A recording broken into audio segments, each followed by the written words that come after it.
मुख्य निर्वाचन आयुक्त राजीव कुमार से प्रेस वार्ता में जब ईवीएम से संबंधित सवाल पूछा गया तो उन्होंने कहा कि ईवीएम 100% सुरक्षित है।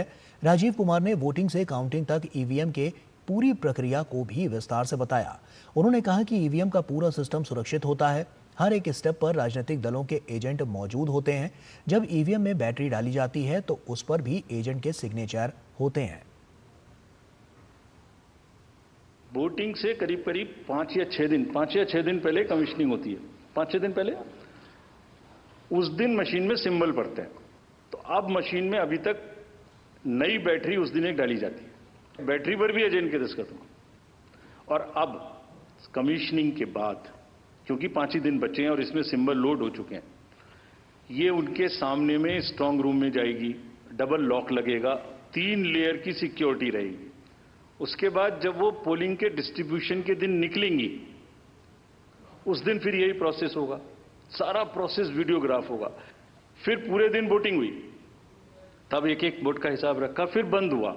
बंद होने के समय में एंड ऑफ क्लोज ऑफ पोल में फिर से दस्तखत कराए।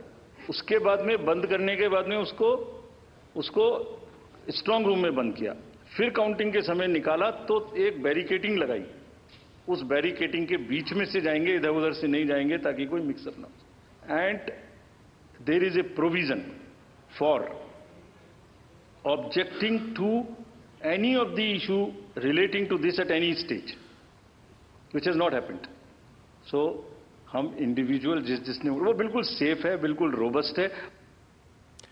और मुख्य निर्वाचन आयुक्त राजीव कुमार ने कहा कि ईवीएम को लेकर चुनाव आयोग को 20 शिकायत मिली है। चुनाव आयोग हर शिकायत का विस्तार से जवाब देगा। शिकायतें बाय द वे आई हैं, वो हमारे पास 20 शिकायतें आई हैं। हर 20 शिकायत का हम इंडिविजुअल जवाब देंगे, फैक्ट बाय फैक्ट। तो इसमें कोई डाउट नहीं है। एक्चुअली हमारी ड्यूटी है कि अगर कैंडिडेट ये पूछ रहे हैं कि आप बताइए तो हम उन्हें बताएंगे, निश्चित रूप से बताएंगे, लिख के बताएंगे, पूरा डिटेल्ड बताएंगे और जल्दी ही बताएंगे। मुख्य निर्वाचन आयुक्त राजीव कुमार ने समाचार चैनलों द्वारा मतगणना के दिन आंकड़ों को बढ़ा चढ़ाकर दिखाने को लेकर मीडिया संस्थानों को आड़े हाथों लिया और कहा कि सुबह 8 बजे से 5 और 10 मिनट पर रुझान दिखाने शुरू कर देते हैं, जबकि चुनाव आयोग 8:30 से पहले कोई आंकड़े नहीं डालता है। काउंटिंग का समय शुरू होता है तो 8:05 और 10 मिनट से रिजल्ट्स आने शुरू हो जाते हैं, जिस नॉनसेंस।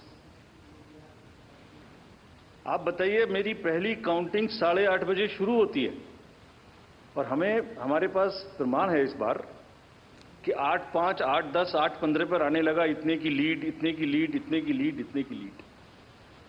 ऐसा तो नहीं है। I am just posing question, we are not gone into this.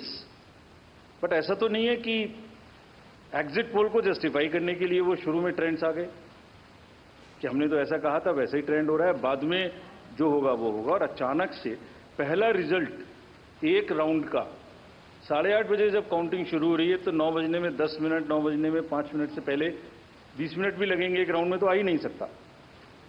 और हम उसको 9:30 बजे वेबसाइट पे डालते हैं, 9:31 पे। एग्जैक्टली कभी भी देख लीजिए, एक के बाद एक। 9:30 पे हम उसको अपनी वेबसाइट पे डालते हैं, फिर 11:30 पे डालते हैं, फिर 1:30 पे डालते हैं। चलिए, आपके कोई कॉरेस्पॉन्डेंट वहां मौजूद थे, उन्होंने पहले बता दिया। प्रोसेस काउंटिंग में रिजल्ट को स्क्रीन पे दिखाना पड़ता है, एजेंट के साइन लेने पड़ते हैं, ऑब्जर्वर से जस्टिफाई कराना पड़ता है, तो ऑफिशियल साइट पे आने में आधा घंटा लग सकता है। लेकिन 9 बजे से 9 बजने में 10 मिनट से पहले कैसे आते हैं? और उससे क्या होता है, एक तो एक्सपेक्टेशन है एग्जिट पोल्स की, उसके बाद 8:45 बजे तक मैंने दिखा दिया उसी के मापदंड से कि वो लीड कर रहे हैं लोग।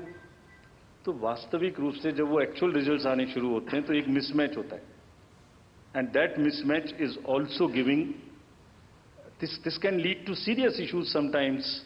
Even the gap between expectation and achievement is nothing but frustration. लेकिन एक कुछ ना कुछ मंथन की, कुछ ना कुछ, एंड आई एम श्योर जब इस देश में, जब कंट्री में इस तरीके की जरूरत होती है तो एक सेल्फ करेक्शन हो जाता है। तो सभी रेस्पॉन्सिबल लोग इसका सेल्फ करेक्शन जरूर करेंगे, I am sure about it. और अन्य खबरों का रुख करें तो असम के